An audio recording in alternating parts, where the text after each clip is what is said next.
chief, he gets right below the aircraft and he passes out. He goes limp and he falls 60 feet to the deck. Oh my And gosh. we're covering, and looking back, I mean, I can see, like, you can see his legs and arms kind of messed up. You already know that they're jacked up. You can see some blood on his face because he's because he hit the deck from 60 feet on a steel deck at the time, laying there. Welcome to the Calm and the Chaos podcast, where we discuss untold heroic experiences and dive into the mindset of the Navy's elite rescue swimmers. Hosted by former U.S. Navy aviation rescue swimmer, Mount Everest solo summiteer, and best-selling author Brian Dickinson. Hey everyone, it's Brian Dickinson. If you're enjoying these stories, please take a second to like, subscribe, and share the podcast. It helps more people find these conversations, and it keeps the mission alive. And if you want early access to new episodes and to support what we're building, consider becoming a Spotify paid subscriber. Your support means everything. Now let's jump in so others may live. Excited to have Mary Sawicki on. 21 years, retired as a chief, aviation rescue swimmer, all around badass. From everyone that I've talked to, you got to have Mary on. I give Mary a call. She's like, I don't want to be on. And I'm like, it's just a conversation. You have a lot of things you've experienced and share, but it's totally up to you. So I'm so grateful that, we've created a friendship and that you are willing to come on here and have a conversation. No, thank you for having me, and keep trying to get me on here because I really do appreciate it. It's at the end of the day, it's the best thing, not just for me, but for other females and other males to see, honestly. Yeah. So thank Yeah. you, Brian, very much. Yeah, you bet. I'm happy to have you. So for those that don't know you, why don't you give us a little bit about yourself? Like, where'd you grow up? Well, originally, I grew up in upstate New York, right around Buffalo, Lackawanna, off of Lake Erie, for probably Nice. the first 13 years, 14 years of my life. And then we moved down to Haines City, Florida, where I went to high school and went to college out of Florida Southern College, out of Lakeland, Florida. Not sure if you're familiar with any of that. It's about 3 hours south of Jacksonville. Okay. So Yeah. middle Always state Google of it. Florida. Went to high school there and then went to college for I went to college there and then I joined the Navy. Wow. So, So did you have your bachelor's when you joined the Navy? no, I was shy a year and then I changed my degree. I did complete my bachelor's after I joined the Navy in Uh-huh. psychology, believe it or Nice. not. Yeah, no, that's awesome. Yeah, my wife did the same. Yeah, Um, that's awesome. Yeah. yep. So that's super cool. So you're just shy of a bachelor's. The reason I was asking, because usually if you have your bachelor's and you go in as an officer, but you went in as enlisted, I'm just curious, what was your drive to go in the military for one and enlisted? Well, I come from a big family. There's seven of us, and have four brothers. While we were in high school, my brothers wanted to go in the military, and at the time, I got a full ride scholarship to Purdue, and I didn't take it. I took a different scholarship to Florida Southern College to stay close to home to make sure my siblings graduated high school. We didn't came from a very low poverty home, a single broken home. My mom raised seven of us with a special needs child, Mhm. and I just stayed closer to home. So when I was in college, I actually joined the ROTC, and from there, that just drove me. I wanted to join the military after Yeah. that. So what is ROTC like for the listeners that don't know, and does that entail? That's the RTC in college that you get to go to. Most of the time, people are contracted. So, depending on what college you're going to, they have like an Army, Navy, Marine, Air Force. So, you can still join that branch as an Mhm. officer. When you graduate, you get to go straight into the military as an officer, and you'll start as an O3, You O2 get to or sometimes. have to? Huh? You get to or have to? You have to if you're contracted, where I wasn't contracted. So I will say when I was in college, I got to go to jump school, which is airborne school out of Fort Benning, Georgia in, Oh, let me see, 1995. Yes, the summer of wow. 1995, I got to go. And then my junior year, when I came back, I was supposed to contract, but the Army couldn't promise me the veterinarian field, and that's what I really wanted, was to be into the veterinarian field, medical field. So I just didn't contract, and I stayed an extra year, and then I joined the Navy instead as enlisted. Wow, it's quite a journey.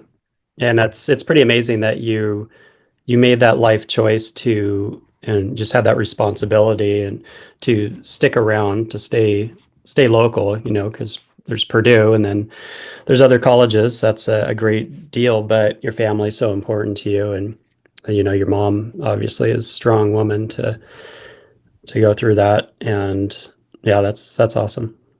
Shows who Yeah. you are. Oh, thank you. She's a strong woman, that's for sure. I look back, I don't know how she did it back then. Yeah, But amazing. So you joined the Navy, I and did. boot camp was Great Lakes. Great Lakes in 1998 is when I joined the Navy. Oh, okay. Went to Great Lakes, and then I came down to Pensacola, Florida, went to aircrew school, and then I went over to AW school. And I came back to rescue swimmer school and talked to the senior chief that was there, because I was not contracted when I came in the Navy as SAR, search and rescue at all. I was told that was the best rate when I joined, but if anything, just get AW and then ask for a search and rescue. So Hmm. I ended up being a volunteer to come back to search and rescue. So the senior chief, I impressed him enough with my in tests, because I was such a tomboy, so I could do my push-ups, pull-ups, sit-ups, and run. So he took me. I finished up A school, and then I came back to search and rescue school in 1999, and no problems. Finished Yeah, SAR that's awesome. school. Yeah, it was Who awesome. was the senior chief?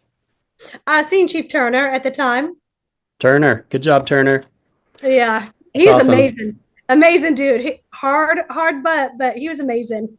Yeah, it's providing Yeah. opportunity, man. You never know what just to create that opportunity, in that moment in someone's life, how that can just be life altering, and Oh, then just all the people you've influenced, after, you could pivot left or right, based on those choices, or, being provided that opportunity or not. But you stepped up, he stepped up, and that's history. So that's amazing. yeah.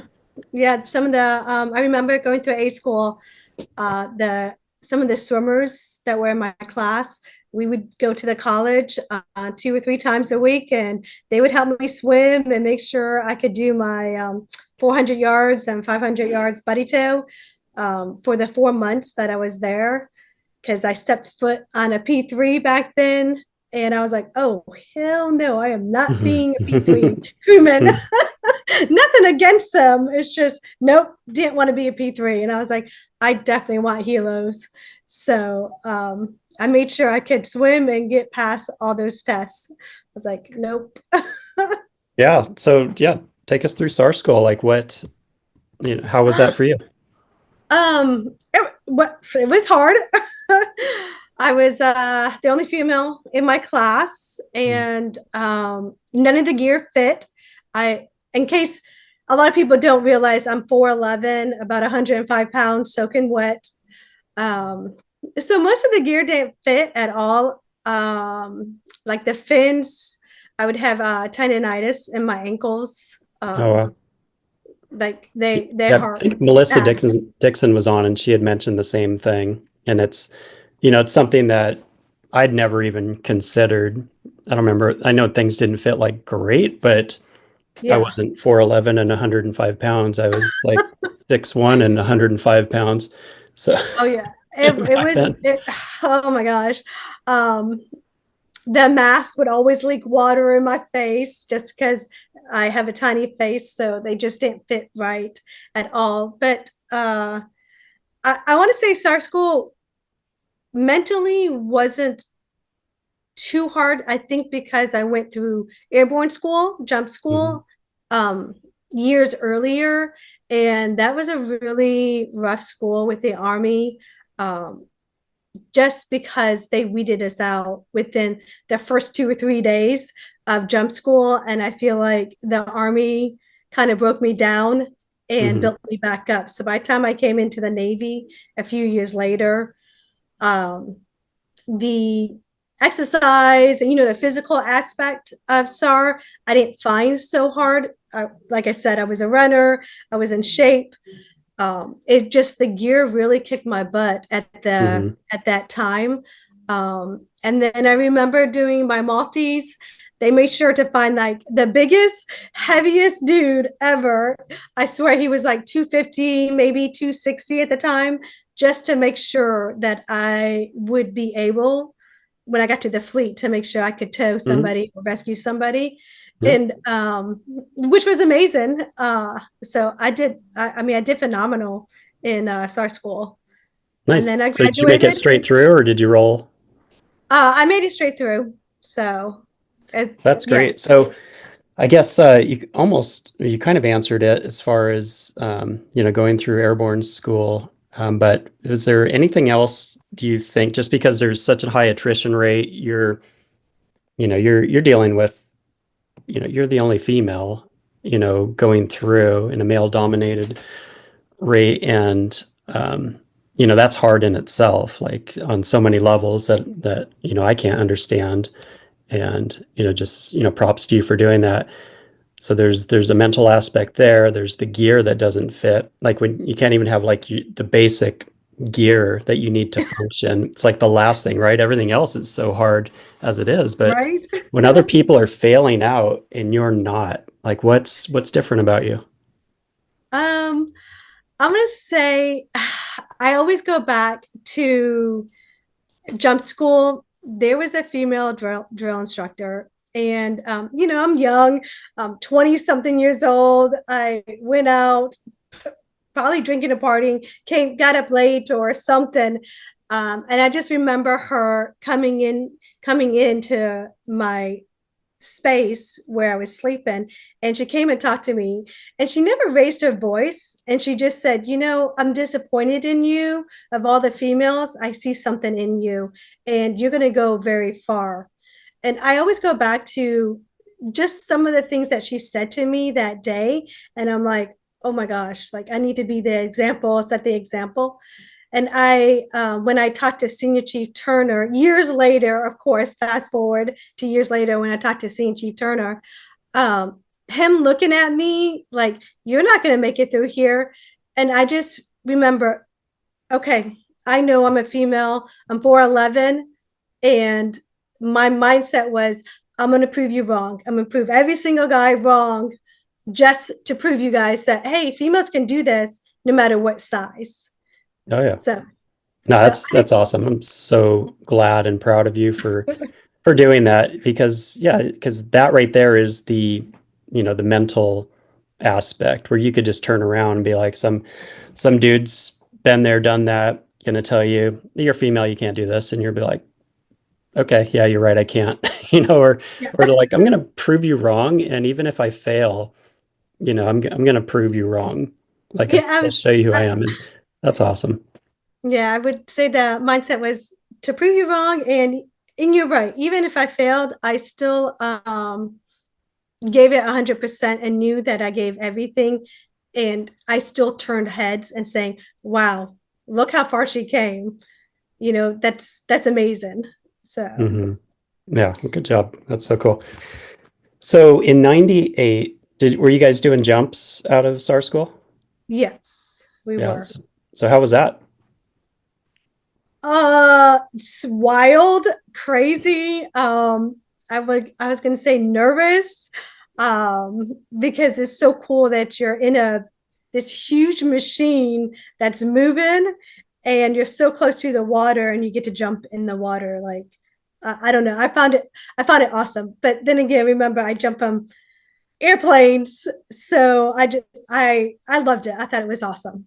but it's different, right? So like in a helicopter, you have a point of reference. From a airplane, I've jumped and it's almost like I don't know, you're so many miles up or whatever You are somebody that else. you don't have those points of reference where you're almost like less No, nervous. but I want to say maybe adrenaline junkie a little bit at that time.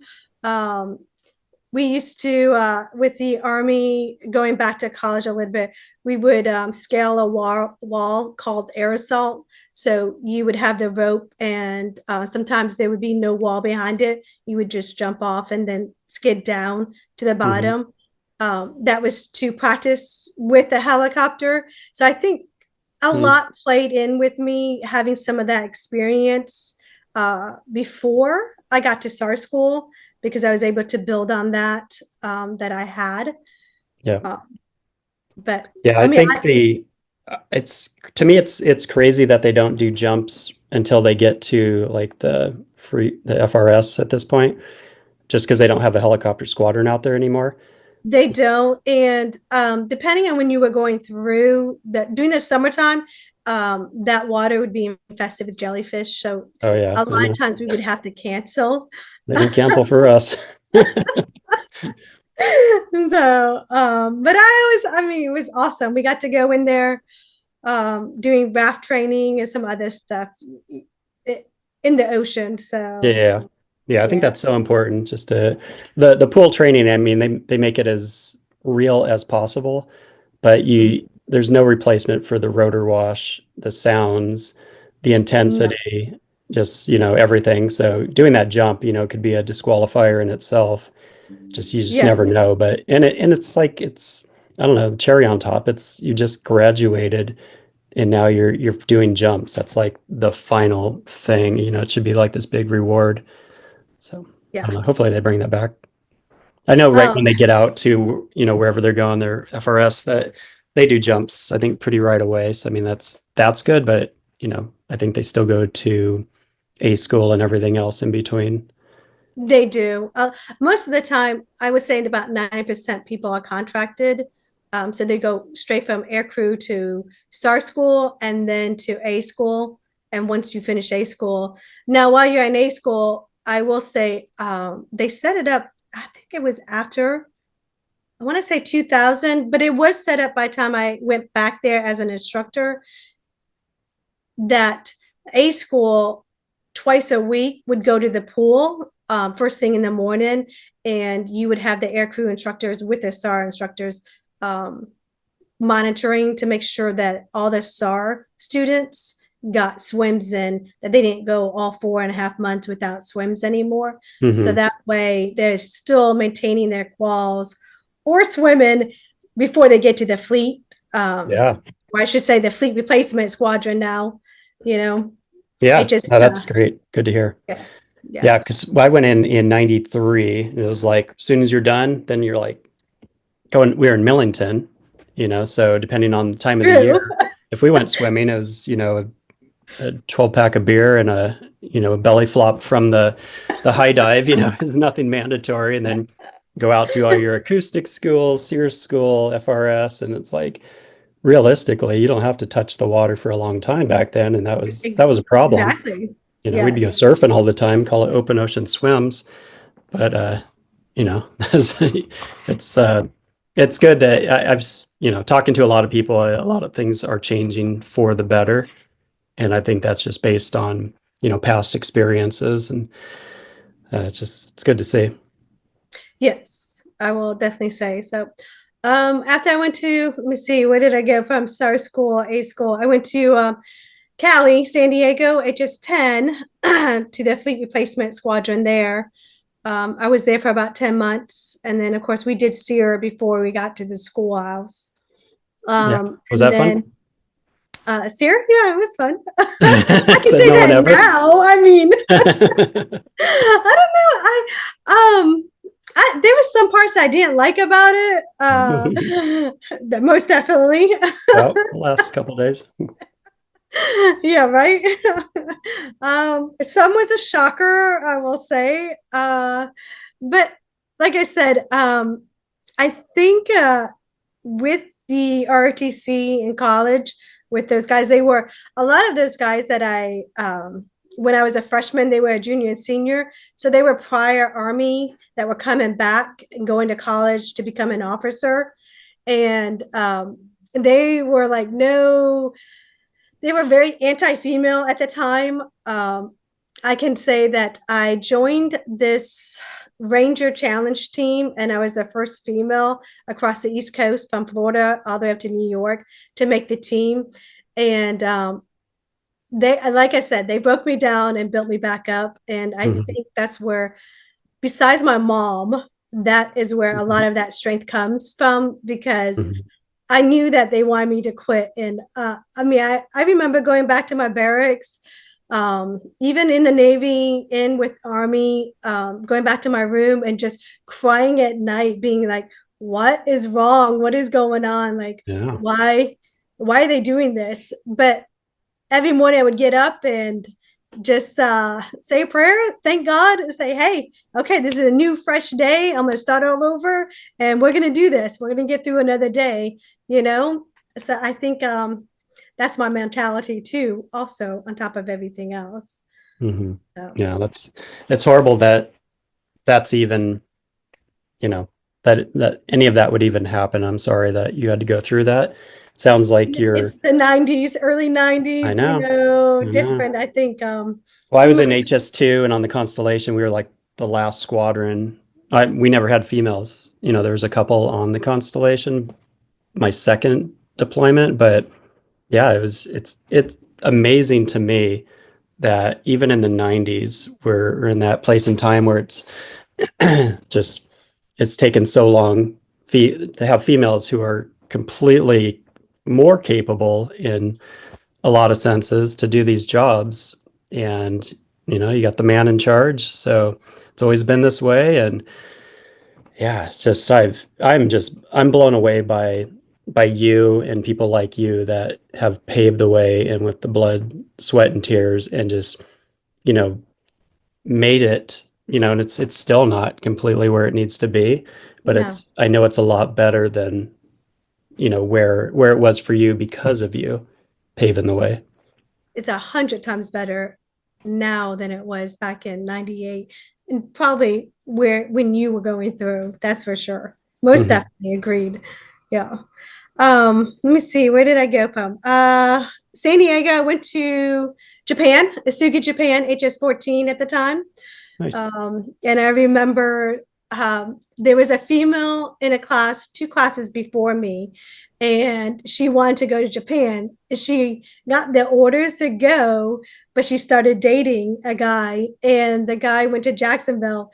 And amazing female, not taking away from that, but they canceled her orders and reassigned her to Jacksonville at the time.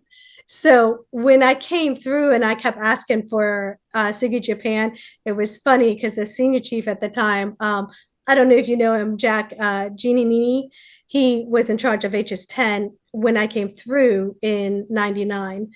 And every week we would call the detailer, and for about 4 or 5 months, to let him know, hey, I haven't changed my mind. I really seriously want to go to Japan. Like, this is what I want. I want to go there. So we did that for months. And the detailer finally said, okay, Mary, you're going. You're going. I don't want to hear anything about it. And I was like, okay, that's where I want to go. And I went to Japan. I was the first female rescue swimmer out in Japan with 5,000 guys. We had the Kitty Hawk at the time. Their air wing itself had no female pilots. Our sister squadron, HSL 51, then had no female swimmers or pilots at the time over there either. So that was in 2000 when I got there out in Suga, Japan. So that was quite unique, a different world. Well, they didn't even have the facilities, right? Like, how did you have to share? Like, how? Yes. So on the Kitty Hawk, they had all the air wing females. We birthed together. And then you had the ship's company, which was right next door to us. We were like forecastle all the way forward of a lot of people don't know, haven't been on a carrier itself, but all the way forward about 3 levels down, we were below the galley itself where the female stayed. So all the air wing females, all the maintainers and us, we all stayed together down there. So, But even still, like say if you're on alert 30 or anything, I know I did a couple deaths on the Kitty Hawk. You can get to the aircraft pretty quickly. If you're down 3 layers and it's like launch alert 30 or 15 or worse, then oh that's yeah, we're running. Well, the running. female, or myself, I'm running from 3 decks up to get to the ready room. Where on the Kitty Hawk, I don't. Back in 2000, the male berthing was right below the ready room, Mhm. and the aircrew shop, which was right centered and right underneath spot 4 at the time. 3, 4, right between there is Mhm. where their aircrew guys stayed. Their berthing and the Oh, yeah. maintainers You can stayed just with roll right them. out of bed and you're in your Yeah, aircraft. exactly. And here I am, way forward. So yeah, it was different. Um, when I got out there, I just remembered, they made it clear they didn't want a female out there at first, so it was a little rough. Uh, I was say for about the first 6 months, 8 months, just proving myself, not just with the air crew and the SAR guys, also with the pilots, because you got to remember all the pilots have been around nothing but males, also. So no So female pilots. no female pilots, Wow. no. And and I made second class out there, and to think that you're one of the senior second classes and you're so new to the Navy and you're still learning the Navy itself, even though I'm older, but to the Navy itself, to the military life, I'm still boot new. Um, Hmm. so it was interesting. I mean, you could see the change after about, I want to say right around 6, 7 months. Um, we were doing a pack out, getting ready to deploy to the ship. So just in case, we pack up the whole squadron and we bring it with us when we go out to the carrier. Hmm. A lot of people don't know that at all, but Yeah, when it you go to a sucks. carrier, it sucks. It sucks. And for whatever reason, I don't know why, I was carrying this drawer and it was heavy. Like it was like my weight. It was about 50, 55 pounds. It was Mhm. awkward, and we're carrying it down 2 flights of stairs. Yeah, And down the ladders and everything. Yeah, I think yes, some of and my back issues are because of just onloading and offloading. yes, yes. And I remember one of the pilots were like, hey, AW3, maybe at the time, or AW2, I can't even remember at the time. He's like, hey, we'll help you. I'm like, nope, I got it. Go away, sir. And that was just me being stubborn at the time, just because of everything else that I've had to put up with. So I Mhm. remember carrying it and telling them no, I don't know how many times, and getting it downstairs, and we packed it up. And then the very next day, it was like night and day. You could see the change and the different respect from the pilots. We're like, okay, we're good. We're good with her. She can Wow, be a prove swimmer. yourself. She can be a crew chief. Hey, Mary, we're good if you just want to, you don't have to dress out all the time. Like you could see, but I think that was just the turning point of Mhm. one thing that happened. And I just noticed that and I was like, oh, okay. Interesting that you can pinpoint it to that particular incident. You know, male or female, there's a proving, period when Yeah. you're, the fleet returnees and you're new.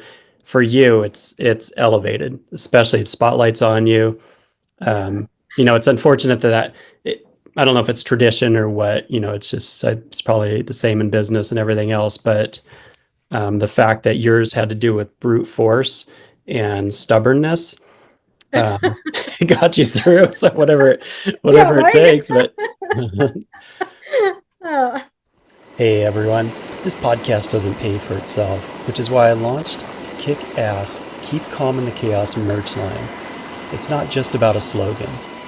It's a mindset, a mission, a way of life. Plus, it's an attention getter as random people see and ask about your dope gear.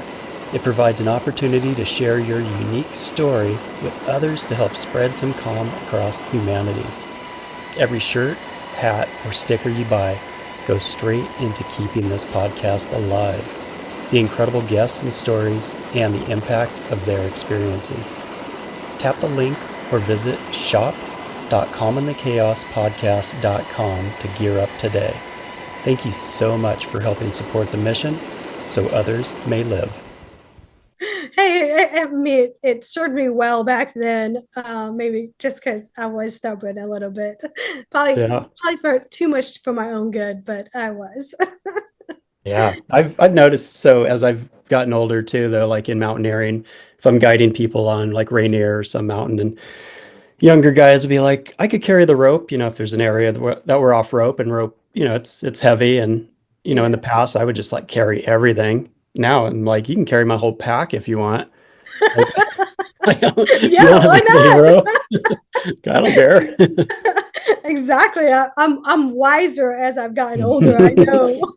And I'm just broken on every level. So it's like, please give me a little relief from my back. Right? All right. So was that HS-14?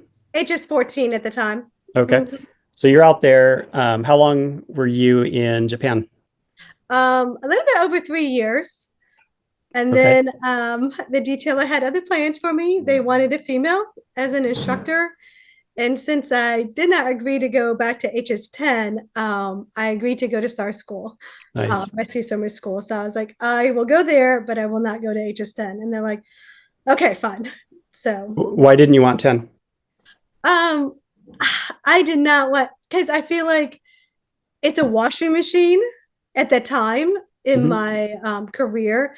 I wanted to stay out in Japan for 5 years and do my sea time. I did not want to come off of sea duty early.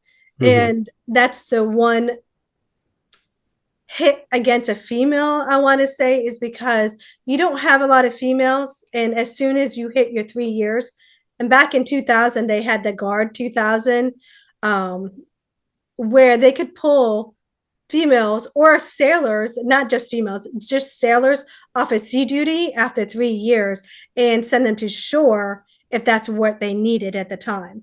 And since they were pulling me off early, even though I OTIP to stay out in Japan, they really wanted me to go to an instructor duty. They wanted the symbol at the time. And back then, that's really what I was. I was a symbol for other females Yeah. to look at and see, like, hey, there are females that are making the wave and paving the wave to help it, you know? Yeah. How did you feel about that? Um, my first tour, it bothered me a lot because Mhm. I didn't feel like I was a symbol. I felt like I was a person. I had a name attached to me. I felt like I was much more than just some female or just a number for rescue swimmer in that community is what I Yeah. felt like. Um, Once I got to SAR school, you get a little older and maturity.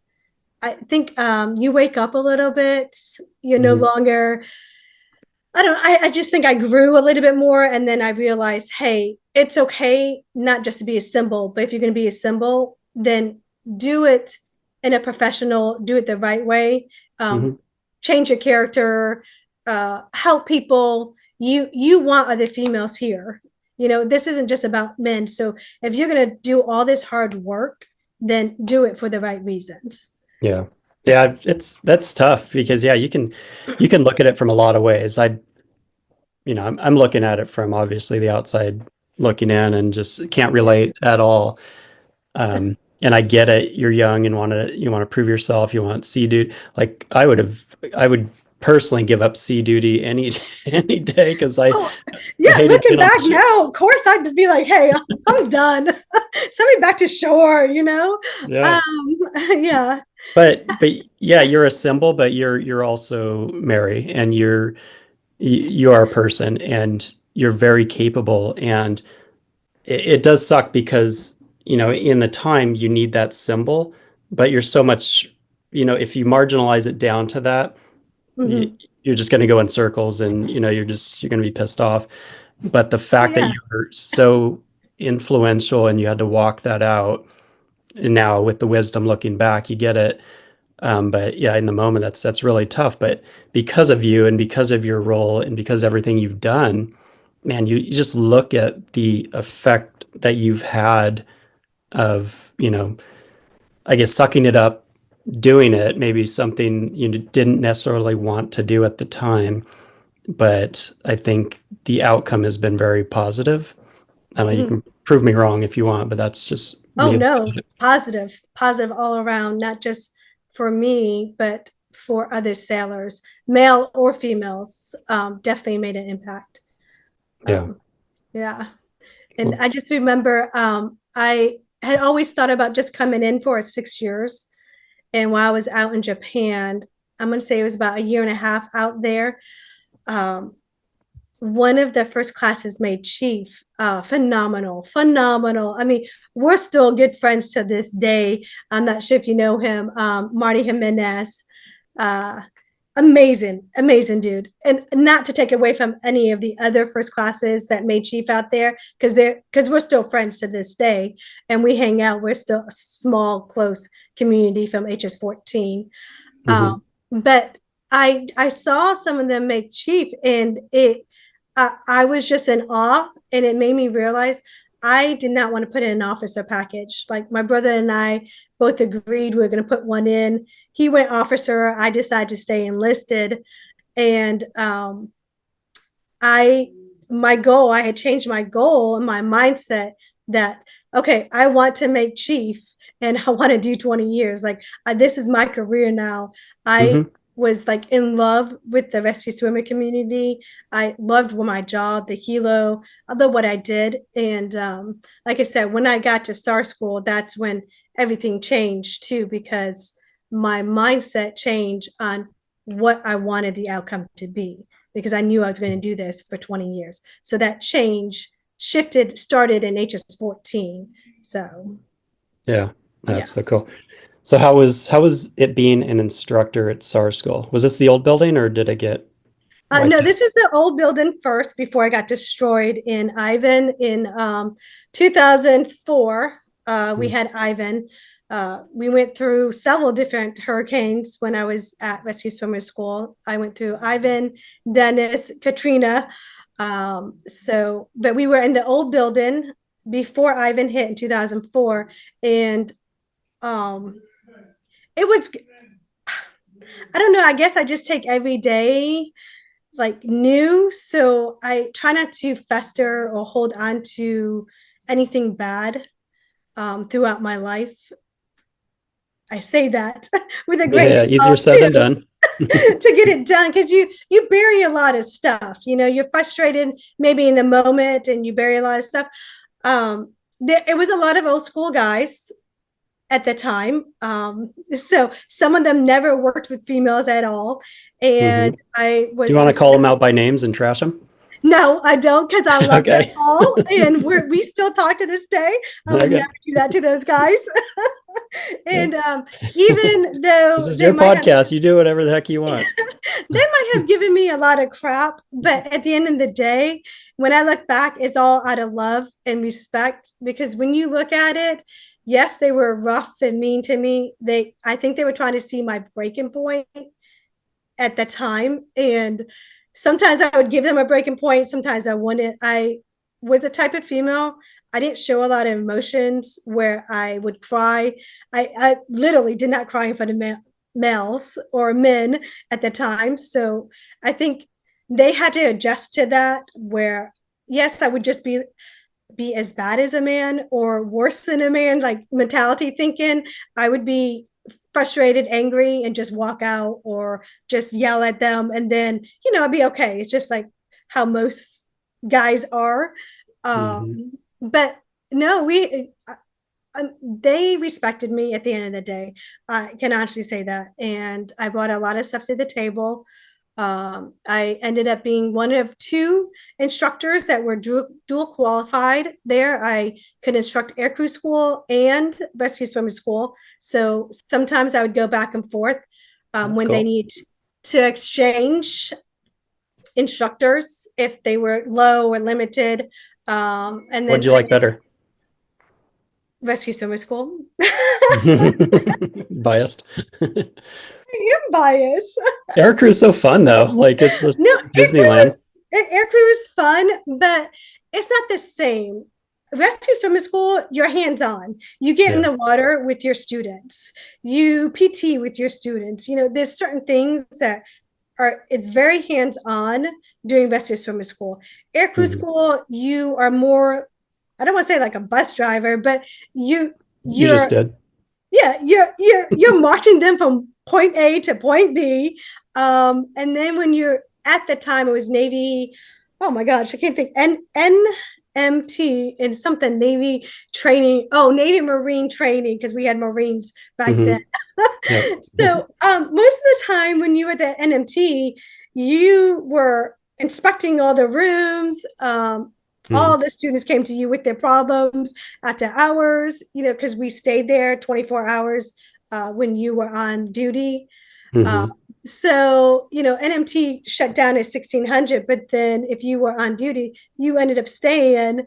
And I don't know, just, I was like, Yeah. oh, air crew, this or that. And then you're always monitoring the Navy side with the Marine side. It just different mentality. That's all. Okay. And I liked being in the water when we did breaks and releases. I liked when we were. I I like teaching and instructing, so I like the hands-on with my students. So being in the water and showing them and helping them, that's what I loved. Hmm. So that's why I Yeah, like that's that. pretty fulfilling. And it's Yeah, just it's a different, I don't want to put down anyone who doesn't go through SAR, but it is a different caliber of individual that's getting into that type of job as opposed to more of the general air crew. So it's probably yes, neat to just kind of see, it's I don't know if it's fun to weed people out or anything, but it's probably fun to see what people are truly capable of and seeing that change within them.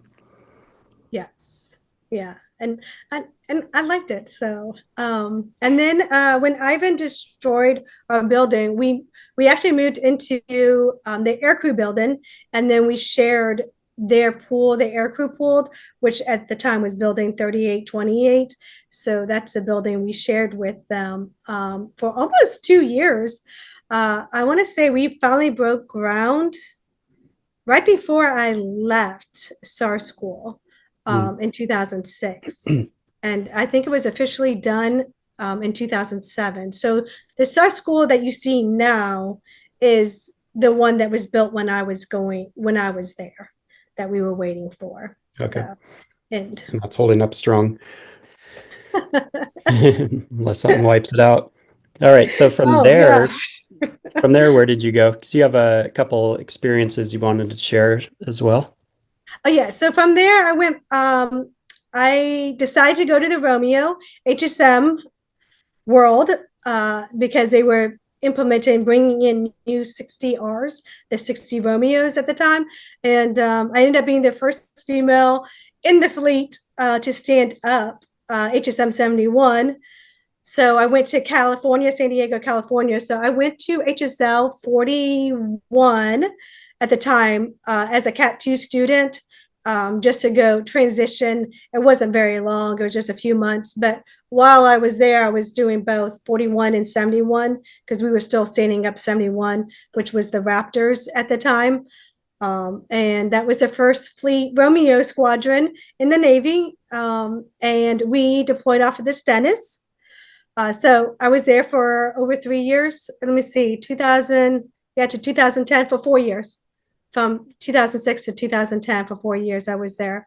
And then I went from there back to Mayport to HSL 40 because they were receiving the Romeos and they wanted fleet experience at the time from HS and HSL. Um, so I went to HSL, which is now HSM 40 out of Mayport 40. There's not gonna be a test on this, is there? My gosh. Right? And I ended up being a fleet replacement squadron. So, and yeah, and I would say in 2010, we were doing SAR jumps right before, well, December of 2009, I should say, because it was right before I transferred. We were doing SAR jumps and we had to do days into nights. And I actually passed out on my fourth jump. I had already made the jump. I was in the ocean and I mean, I know what happened, but I had an anxiety attack, like blacked out, and kind of embarrassing because one of my students that I trained years earlier, um, you know, how we have a swim buddy all the time. So he came and got me, and he swam me back to the boat. And then, you know, we talked between the two senior first classes, myself, because I was a senior first class at the time, with the other two first classes. And then we talked to the pilots and we're like, hey, I'm good. We're just going to finish doing the nights because you know how it is. I'm stubborn, pushing everything down. I didn't understand what just happened then at that moment in time. I really Yeah. didn't understand everything, what was going on. And so we did the two nights. I transferred to HSM 40, and that's when it all came to a head. Is on the anxiety and the panic. I just could not get back into the water at all. So um, from there, I stayed as an instructor at HSM 40 for 4 years. The skipper was amazing. He kept me as a crew chief, a swimmer out there. And then I was able to go to a dry command. So I transitioned to the P8s at the time. So I went to VP 30, went through school there, took the test while I was in school for chief, and made chief first time up as an AWO, which was amazing because I definitely didn't think I was going to make chief after that. So, and then I went to, after I graduated VP 30, I went to VP 8, the Tigers out of Jacksonville, Florida. And since I made chief when the results came out, I was at VP 8 when the results came out. So I stayed there and then I left after I made chief and I went over to Wing 11, the top until I retired. No, So, that's yeah. amazing. Well, you swam past your anxiety attack and all that as fast as you went back and did night dips. So let's uh let's go back to that because that's something that so many of us will deal with at some point. Not everyone, because every individual is unique, but the job that we do or did is high anxiety. You never know what you're getting into. It's Yep. to go through that after a jump with the rotor wash and being in the water, everything. It's that must have been terrifying for one. You're trying to just figure out what the heck just happened. I'm assuming this was the first time it's happened, or at least the first time Yes. you acknowledged it happening. No, it's the first time. Yeah, so Yeah, you're it thank was God that crazy. you trained the student to I know, be right? you pass that guy through, but you never know, right? And that's Yeah, why. you I mean, do. we're all trained equally and very capable. Otherwise, you don't get through the course. No.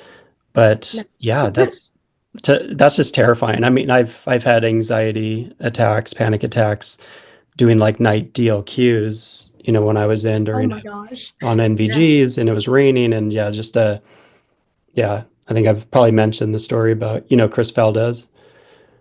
Oh, yes, Chris, yes. Amazing yeah, yeah. dude. Amazing. Love him. Yeah, me too. We're Yeah, he was great such an friends, amazing but instructor too. yeah, I won't tell his story because I've probably told it before, but I think he probably got me out of that situation without realizing it. I had to snap out, but everything worked out, thank God. But it's when that stuff happens, Yeah. it comes from within. It's all these just culmination of experiences and things we've stuffed because we never want to be labeled. We don't want to, we're dealing with trauma on a daily basis. Every flight's a Right. potentially traumatic event, and whatever led up to that moment for you, it came out fortunately in a, call it safe evolution, but it's not. And you were able to get out of it and kind of get through it for the moment, but it's something that you certainly had to deal with. And I think just for the listeners, there's plenty that will never admit because they'll see that as a weakness Yes. of going through something like that. But that is the human body and the mind. Like I don't care what, like who you are, how you're made up, or however you were raised, or think that you can get through all this stuff, get through a life without having that stuff resurface. It doesn't happen. It comes out No. in some form or another. And I think for Correct. you, one, to have the courage on this podcast, where I mean I have probably 10, maybe 20 people that listen to it. um It's maybe more. better than the thousands that I thought when you scared me the first time. I'm like, oh no, I cannot do this. Yeah, there's plenty, and there's plenty of people that can really learn from that when Yeah. someone, because if you look at your route throughout your Navy career and even beyond, you've had the courage to break glass, be the first female, and had so many more obstacles that any guy would ever have to overcome. And even with this, to be able to share the experience that you had in a moment of pure confidence, jumping, and next thing, what the hell just happened? Yeah. And then you pivoted your career based on that, and continued a successful career, made chief. You fulfilled exactly what you and your brother had talked about years prior. Like at Correct. that point, this is what I'm going to do, and you did it. Everything that you Yeah. said you're going to do, you've Hey, done. Chief, and I retired at 21.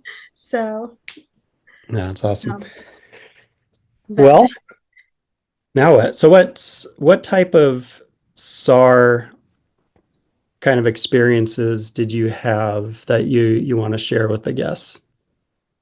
so since this is calm in the chaos and talking about different experiences, flying in the helo, you you most rescue swimmers realize when you get into that plane, you might not come back. We all sign a paycheck. We know that every time you lift into a helicopter, the chances of us coming back are pretty high, right? So I want to say I was back in HS-14, and a lot of my close calls are from HS-14. It's a seagoing command. We are flying the planes like around the clock. I felt like the first year, um, I felt like we were flying the planes into the ground. And I'm sure you've been to different commands where you overfly too much and then you cut back a little bit when something happens. But Mm-hmm. so we were at the time, I was second class, and we were getting ready to do another I SAR, combat search and rescue at the time, because that was up and coming um, back in 2001. And I was with my senior chief and another crew chief, and I was the left on the left hand side, the left gunner or the left hand side, And then I had my skipper, and then we had a 2P at the time, still getting qualified. Back then, the fire bottles in the helicopters, I don't. Did you come from H-60s or 46s? I just don't remember how 46s were. But 60 is those Foxtrot and Hotel. okay, the Foxtrots and Hotel. Sorry, I just couldn't remember. I'm like, oh my god. Yeah. But I don't know if you Do I look remember that old? that. Yeah, the fire bottles used to be at the time used to be called the cockpit, which is now the flight deck. So they used to sit where the hack was on this side, where the collective was on that side up there, for the fire bottles. And part of your pre-flight is to inspect that and make sure. So of course we did a pre-flight, everything's good, it's locked down, and we get up flying, and we're about 500-600 feet in the air, and we're flying, and then all of a sudden the skipper goes, oh my god, I can't get it, I can't get it, I can't get it. And he is just yelling on the ICS, and my scene chief is like, what's wrong, what's wrong? And as we're starting to descend, I can see us coming down. So we're calling power, power, power. And the skipper at the time is like, I can't, I can't, I can't. And finally, scene chief is still like asking the questions, what's going on? So the crew chief finally gets up through the tunnel and come find out the fire bottle got free of the latch and got stuck where the collective was. So he could not get us Oh, to it was like pinned. climb. Yeah, it was pinned. And we were descending all the, I mean, we came down to about 150 feet Wow. from where we were at. So you, like, just in a few seconds of Yeah. something traumatic like that, um, and you're talking about senior people in the aircraft too, and I use that because that is a base of how it kept me moving forward. Of, hey, ask a question. If you don't know what's going on, start like being more proactive and start doing something. Don't stay back there. um Hmm. because you could see the senior people there, they weren't really talking at the time, so the crew chief is the one that had to step in at the moment. But everything worked out fine, and of course we got the fire bottles, and then I want to say like almost a year later the fire bottles change out of from there. They finally sit in the back in the tunnel, on the latch, and then in the back of the 60s at the Hmm. time. So the fire bottles definitely change. But That's good. the, I mean, it's a short story, it's not very long, but No, but it's calm in the chaos, man, because you are yeah, 100 feet, you're 5 seconds from impacting the ground, and who knows, what the outcome would be at yeah, that point. It's so unusual, of a circumstance. But because there's such severe vibration in the 60s, well, just any helicopter, yeah, um, I can imagine because if I remember right, it's just kind of like a clip and it snaps back and holds it in place. If that thing was even on a pre-flight, you're looking at it, but how in depth are you? Like, is this thing really like all the way in? Like, true. And so you just yeah, like you just touching it, you just look and you're like, okay, it's good, and then you move on to your next step. So I when I taught my students, I would use that sometimes and be like, hey, you really need to, don't lose complacent, you really need to check everything, put your hands on it, eyes on, hands on, make sure that you are good, so when you get into the aircraft, you take off, you have a better chance, of coming back or survival or anything. So, but I guess I have one more. Um, so while I was at HS-14, like I said, I had to prove myself a lot, and combat search and rescue was just coming online at the time, and it was a big deal. And like I said, I'm 4'11", 105 pounds, soaking wet, and it was funny just looking back because the my senior person at that time that was in charge of the shop and everything, he, I want to use it loosely, but he was not pro females at all. So he put me through this, like, certain quals he made me do faster than some of the other guys that got there before me that should have been next in line. So some things I jumped over some other guys, not because I wanted to, just because they were trying to weed me out at the time. hmm So we're on a combat search and rescue mission, which is we took some SEALs. We always had SEALs sometimes, and we would go and deploy them on destroyers or cruisers, practicing doing HBVSS, the hmm helicopter board visit search and seizure at the time.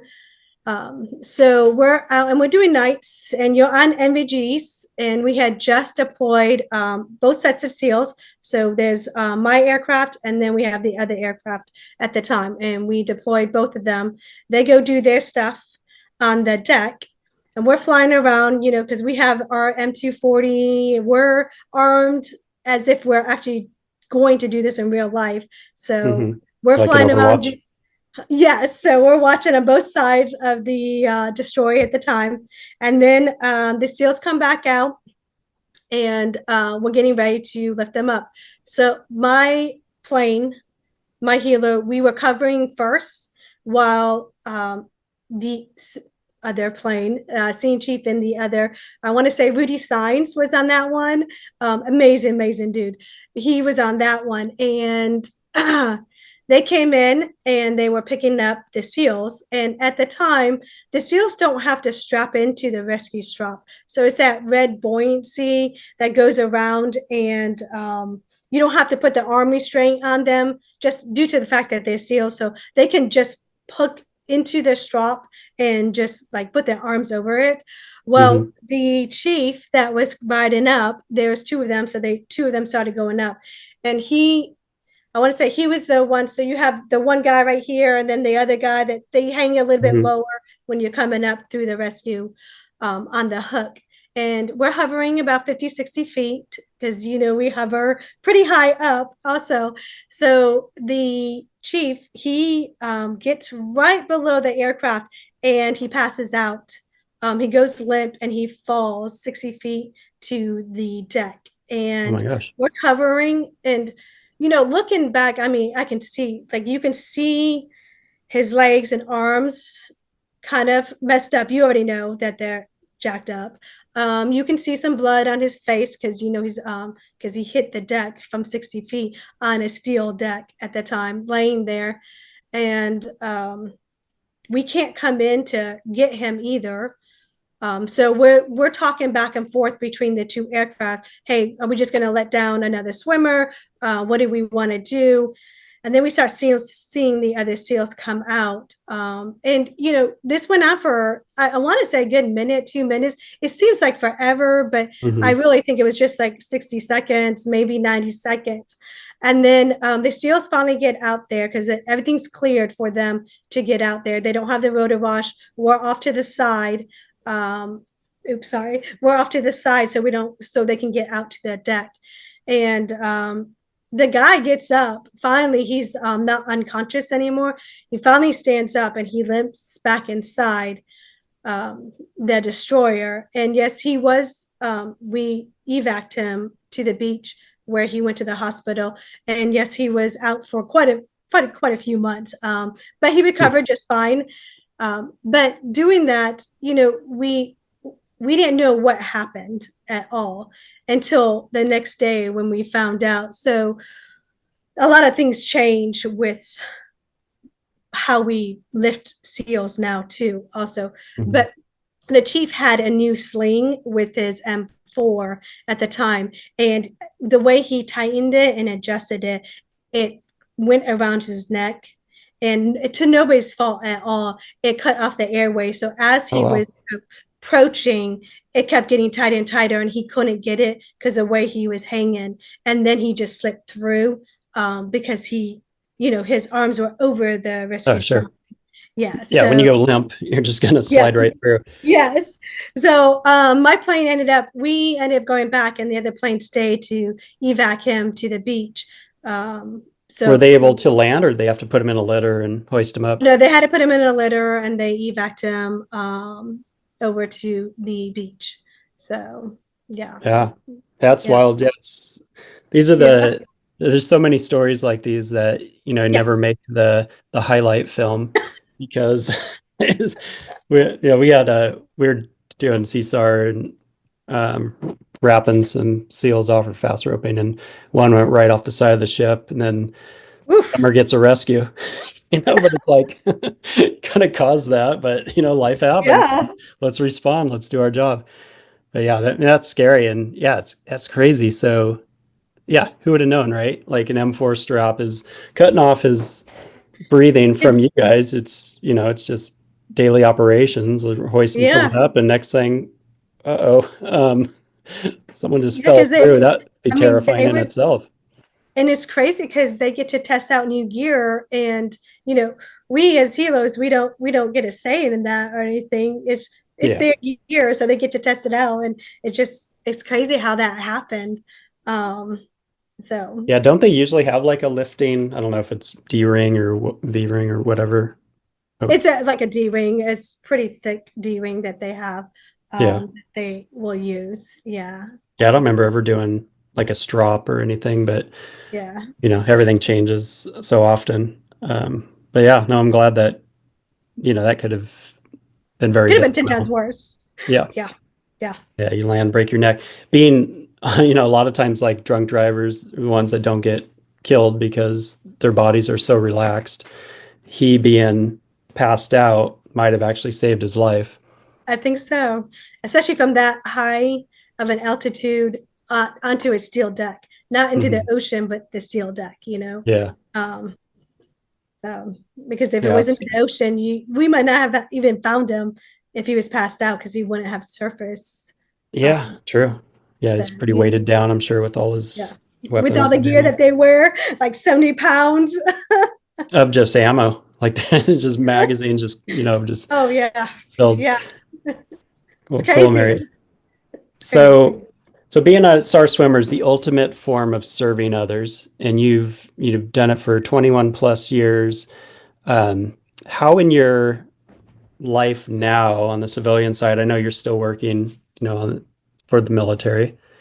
I Um, do. Yes. but how would you say that you've been able to serve others outside of the military? Oh my gosh. um, well, since the job that I have right now, I feel like I'm paying it forward by I write the flight schedule. I know it's not anything at all, but I write it for the non-flying officers at BP 30 at Jack's base. And I feel like I'm paying it forward because I know what it was like being at a fleet replacement squadron and being on shore duty, but honestly, it's a washing machine. You jump in when you're ready and you jump out when you're getting ready Hmm. to leave. It's a never ending machine for students. You're always training, you're always doing something, instructing, flying. And I feel like me sitting this seat and writing the flight schedule for them not only helps the NFOs, but I understand, like, hey, let me make sure some of these guys are getting off. Like I try to fly the guys, like we try to make it as structural as possible, but I have a rule that all the guys get at least one flight for that week and they get one sim. And then depending on how heavy we are, they might be on there every day, but they know that when we have light days that I am going to totally take care of them and make sure that they're off the schedule so they can enjoy that shore duty, their family time, they can go to Hmm. college, they can do things. So I feel like in that aspect, I'm paying it forward. Hmm. And I Yeah, always believe clearly. in paying it forward, always. Yeah, no, I can tell that about you. No, I mean, and yeah, your ability to serve others throughout your career as an instructor and everything is just it's huge. And I know that I don't know if now they will, but a lot of the females going through and just males alike that just how you've helped evolve the mindset and the program is just so very necessary to make it as efficient and effective as it is, and it's still ever evolving, but that all starts with someone, and in a lot of Yeah. cases that was you. Yeah. Yeah, it's humbling, right? All right, It's let's humbling, yes. Which is funny. You say that my sister, like when my sister and I go out a lot, or people ask me what I did or what I do, and I was like, oh, I'm military. I just teach. And my sister's always like, oh my gosh, she's so humble. She won't even tell you she used to jump out of helicopters or she was a rescue swimmer. Like that's one of my last resorts. I don't really use that. I don't really tell a lot of people. I'm just like, yeah, I'm just an instructor in the Navy. That's what I do. That's awesome. Yeah, and I put in my book like the ones that are talking the most are usually the ones that have done the least. So there's probably some insecurities there. And the fact that you don't even have to go there, it just right there shows who you are. So that's cool. And it's good to have a sister Thanks. out there that'll help pimp you out. Yes. All right. You want to do a scenario? Okay, let's do a scenario. I All might be right. rusty, but let's do it.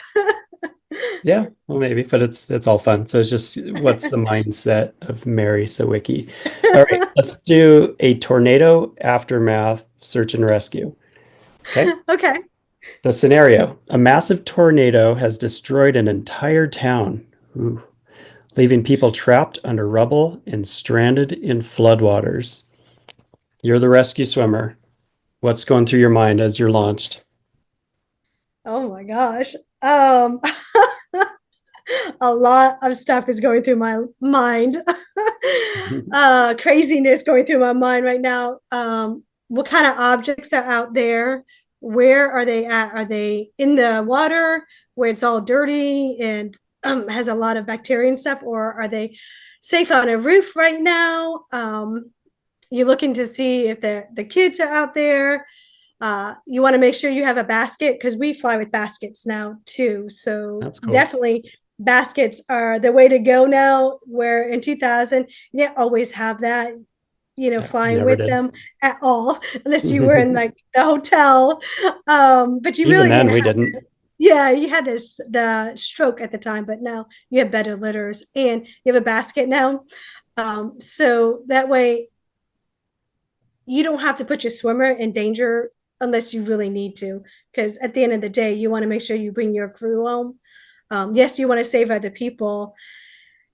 If I was 20 to answer this question, I'd probably be like, hey, let's jump this swimmer, let's go, rock and roll. But since I've had a lot more experience, I'm not quick to just do that. We go out, evaluate the scene. If we're able to lower the basket and have the adults get in, then that's what we want to do. Yeah. Learning from Katrina, um, with the waters, that now with the rubble, with people underneath that, as a helo, you're not going to be able to hear them unless somebody's pointing you to it so you can monitor or see them. Because you said people underneath the rubble.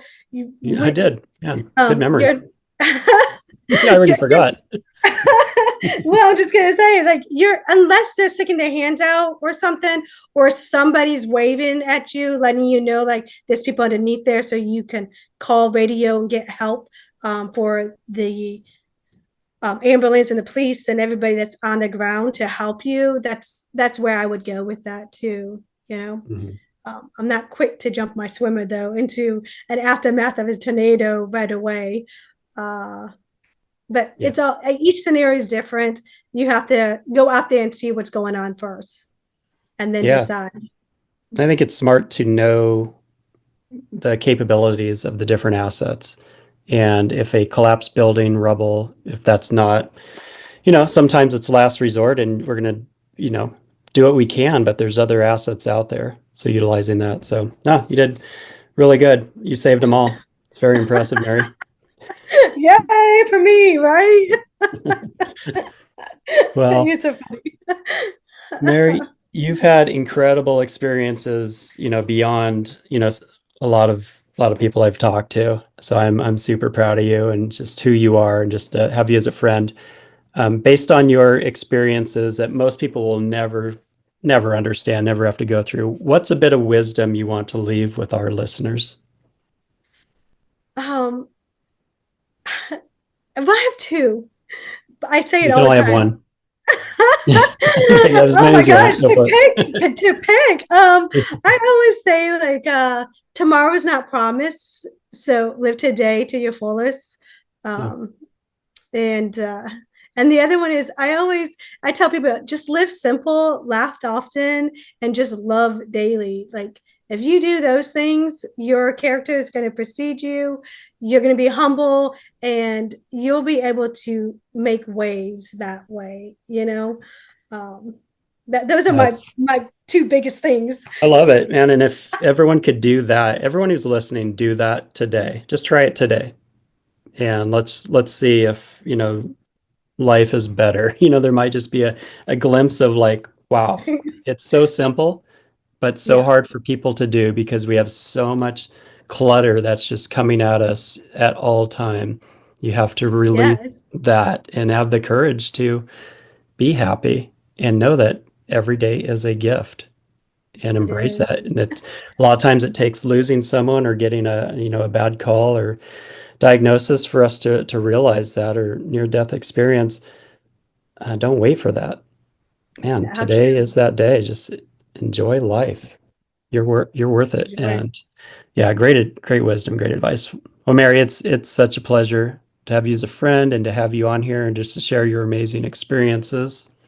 Well, thank you, Brian. It's great to connect with you and to become friends. I am so grateful, trust me. And I greatly appreciate you doing this, because let me tell you, there's not anybody else doing this at all. So we do, as a community, as a whole, appreciate this. So thanks. I know this is a lot of work for you, and Heck yeah. yeah, I ain't getting paid. I was about to say, I don't know, like, if I guarantee you this is all out of your pocket too. So Yeah. I mean, amazing. So no, these voices, your voice, need to be heard. There's stories out there, so that's why we're doing it. So, but thank you. Yeah, and amazing. Thank you. Awesome. For everybody else, we will see you next time. Thank you for listening to the Calm in the Chaos podcast. Please subscribe to be notified of future episodes. And if you enjoyed what you just heard, please leave a 5-star review on whatever platform you listen to podcasts. Until next time, get out there and make a difference so others may live.